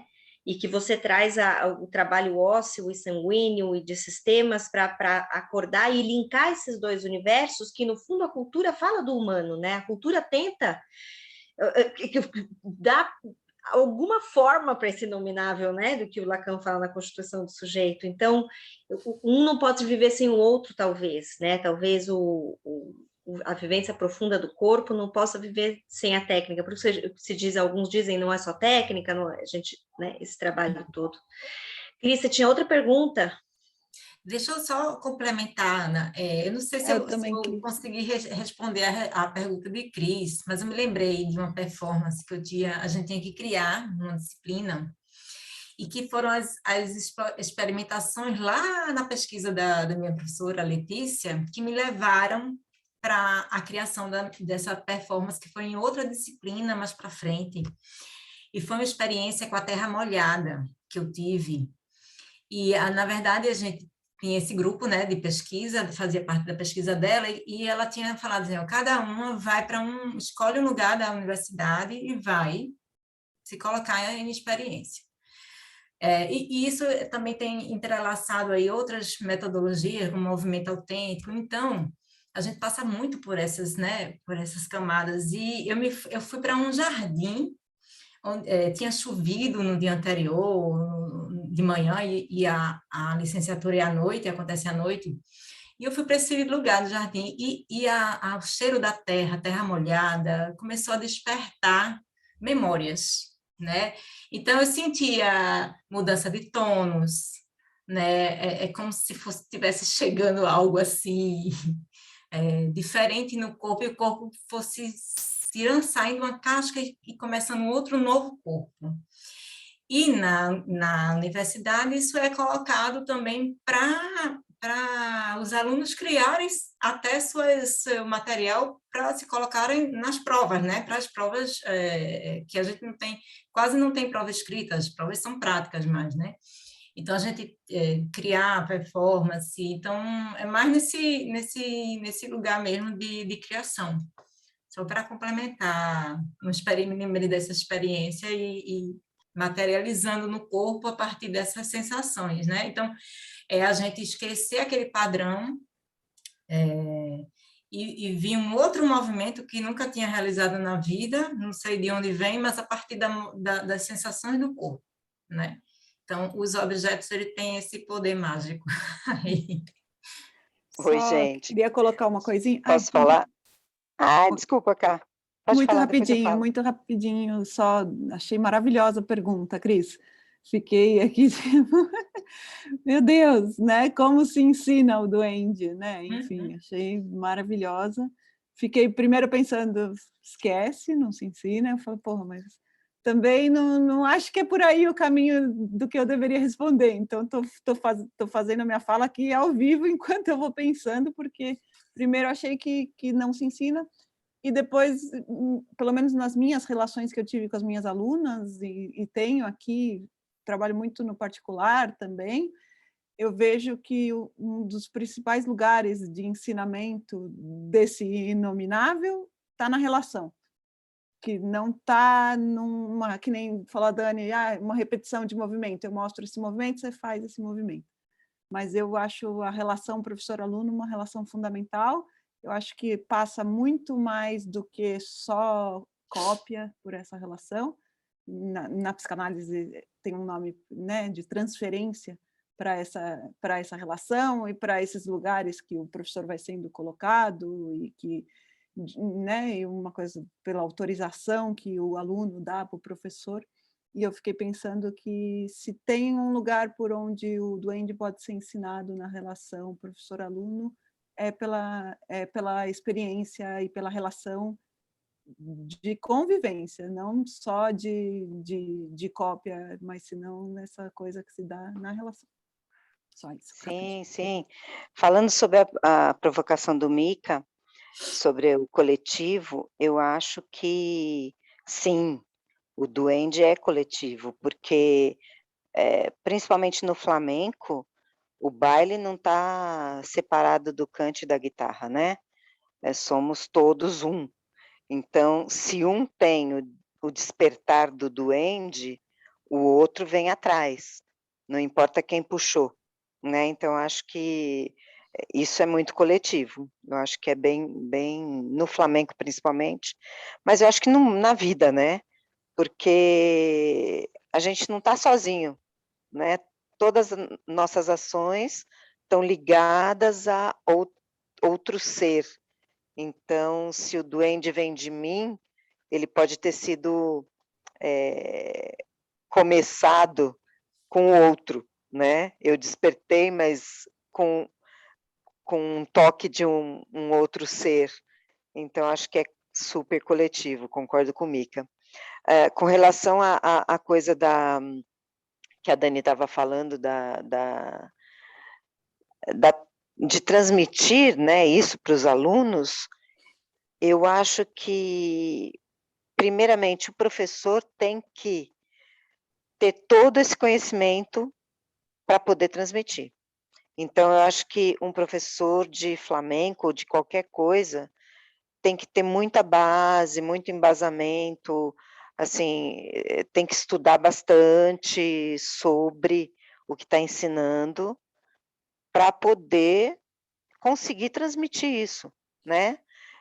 No meu caso, eu fui bailarina clássica e contemporânea, desde os meus 9 anos de idade, mas profissionalmente desde os 15.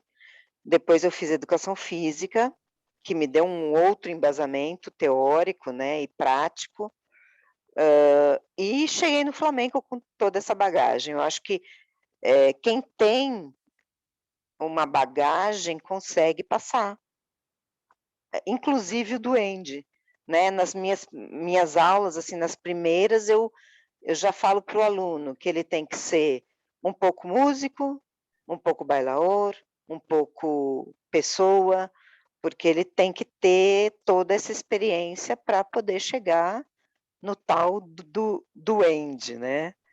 Não sei se estou certa, se estou errada, mas estou seguindo por essa linha. Vivi colocou aqui uma pergunta no bate-papo: como o professor pode ser um instrumento de encantamento para os alunos? Acho que essa é a pergunta. Esse deveria ser o principal objetivo ou um dos objetivos, né? Pergunta ela.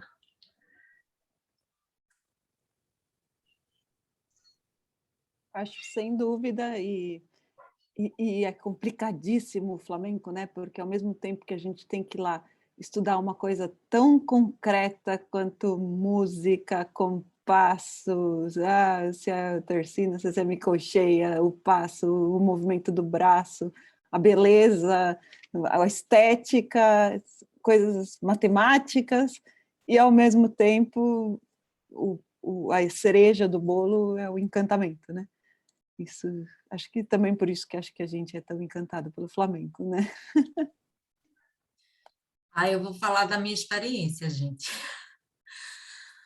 Assim, os professores que me encantam são os que têm autenticidade, porque dessa experiência que eu fui para Madrid e tive tinha uma semana só para ter aula na Amor de Deus, e aí eu encontrei assim algo muito cartesiano, né? Aí vê a pessoa que já fez aquelas loucuras todas na universidade e chega no aí bem, né? Bem tinha uma lá que eu fiz 3 aulas dela, as 3 aulas foram iguais, iguais.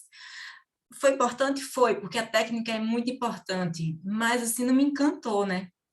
E os professores que mais me encantaram foram os brasileiros, na Feira Flamenca, enfim, nos eventos que acontecem aqui no Brasil, porque colocavam, eram autênticos, trabalhava com a própria experiência, traziam a própria experiência para a sala de aula, falava brincadeira, então assim, e algumas pessoas que eu tenho escutado muito de educadores somáticos ou profissionais do movimento, não necessariamente que trabalhem com o campo somático, eu vejo isso, que quanto mais autêntica a pessoa é, mais encanta o outro. É ser você mesmo. Eu acho que é por aí. E a relação afetiva professor-aluno é importantíssima. A gente tem essa relação muito aguçada na infância, né? Quando criança, eu lembro que no colégio eu tinha uma professora, né, para todas as 4, português, matemática, estudos sociais e ciências. Era uma professora só. E a gente tinha esse elo, né, esse vínculo afetivo. Mas a gente leva isso para a vida, porque a gente vai para o ensino médio, a gente vai gostar dos professores, né, vai ter identificação com os professores que fazem mais piadas, ou sei lá, estou dando um exemplo aqui, mas eu acho que quanto mais verdadeiro você é, mais você vai encantar, assim, de uma forma natural, né? Você pode até não ter aquele nível mais avançado. É feito uma vez, na entrevista, eu não pude levar o diagnóstico, o questionário, acho, para a Alicia Fiori, mas ela disse que, assistindo apresentações na Espanha, uma das coisas que mais encantou ela foi uma caminhada. Eu não lembro qual foi mas enquanto a amiga dela, ela perguntou o que foi que mais te encantou? Ah, porque a mulher sapateada lá, de rapidez e a virtuosismo, blá, blá, blá. Mas ela disse que não, para ela foi uma caminhada. E eu me lembrei da Penha, da Feira Flamenca, a Pinhona. Aquela mulher, acho que o queixo ficou caído, assim, ela só subindo os braços, ela só estava subindo os braços. E a gente ficava assim, ó, na plateia, quase derretendo, feito manteiga. Então é isso, para mim, é autenticidade, é você, sua verdade, por aí. Para mim é isso. Sabe que eu fiquei pensando aqui enquanto vocês estão falando? A Camila também traz uma questão da constituição do sujeito, em que a gente se constitui a partir do olhar da mãe, né? No primeiro momento, a partir da fala do outro, a gente pode entender como uma imitação, né? A gente começa imitando, se encanta, se deixa encantar pela mãe, se deixa virar um só com a mãe, né? E trazendo um pouquinho a reflexão do Micael, porque a gente sempre vai falar sobre isso, né? Sobre como viver o flamenco brasileiro, né? Como incorporar-se flamenco daqui do Brasil. Também nessa relação de corpos que o flamenco e de sons, né? Com a guitarra, com o cante, com o conteúdo mais racional, né? Do que a gente ouve, portanto, passa pela racionalidade, passa pela afetividade racional. O quanto a gente vai se aproximando, sempre a gente ouve, né, as entrevistas, não tinha fita, era uma fita de cassete, nossa, não tinha nada, a gente não tinha conteúdo, e esse flamenco vai se aproximando do nosso corpo e da nossa alma e da nossa psique, né, a gente vai, de alguma forma, juntando toda a nossa história, a miscigenação, e cada geração isso vai se tornando mais parte da gente, e a gente também vai inventando vai inventando com a nossa existência. Então, acho que é um processo natural de aflamencar-se na cultura e no corpo, né? Não sei, isso me dá esperança. Estou pensando aqui, ouvindo vocês, eu estou aqui, aqui permanecerei no Brasil, né? Muito bom escutá-los. Não sei se alguém tem mais algum comentário. Cris levantou a mão, quer falar? Eu Está chegando ao só fim. vou, já está chegando ao fim, Ana, obrigada. Eu queria, depois eu acho que talvez entre em contato com a Camila e com o Micael, já estou pensando aqui em eventos para a Penha 2022, talvez a gente organizar um workshop com acadêmicos mesmo, o pessoal da academia, trazê-los, né? E aí a Camila acho que comentou no começo sobre um certo preconceito, né? Você achar um orientador, um professor que quisesse falar do flamenco mesmo na Espanha, o Mica sempre traz essa questão aqui no Brasil, já ser um universo também mais cristalizado, né? Tem a cultura popular aberta aqui no Brasil, mas o erudito, talvez você me dá dicas depois de quais universidades na Espanha a gente tenha um corpo de professores, né? E palestrantes para a gente trazer e fazer esse jogo brasileiro e espanhol. Talvez a gente organizar um workshop sobre esse tema, tá bem, Camila? Porque eu acho que sites, pelo menos na minha área da saúde europeia, é muito difícil a gente obter informações, né? Acho que você pode nos ajudar com isso, tá bem? Sem dúvida. Então, tá ótimo. Obrigada, Ana, muito obrigada a todos vocês.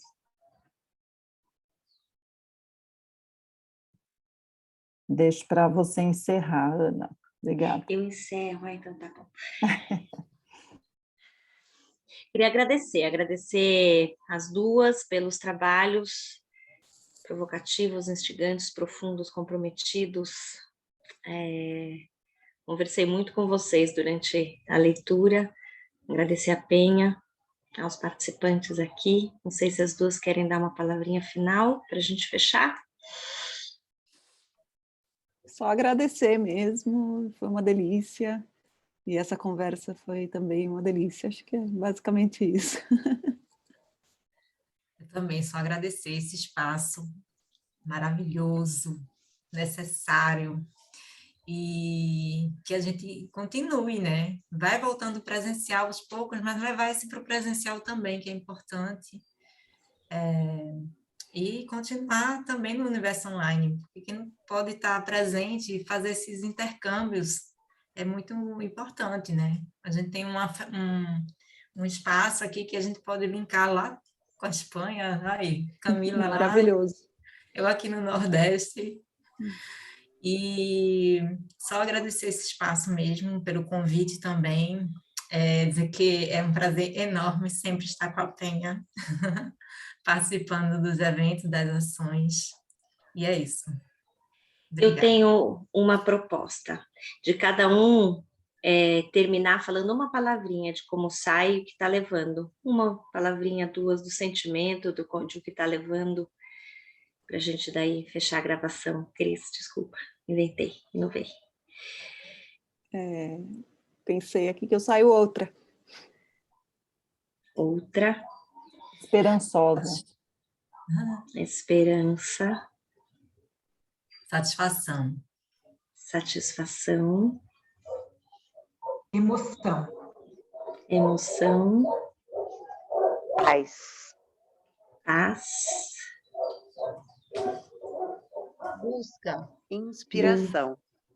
Busca, inspiração.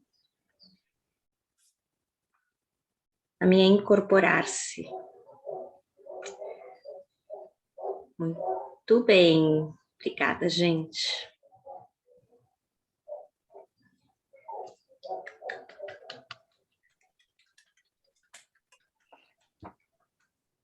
Muito obrigada e aguardamos a todos, então, em 2022, né? Para continuar em sequência esse nosso Diálogos Flamencos, da Penha Flamenca Brasil.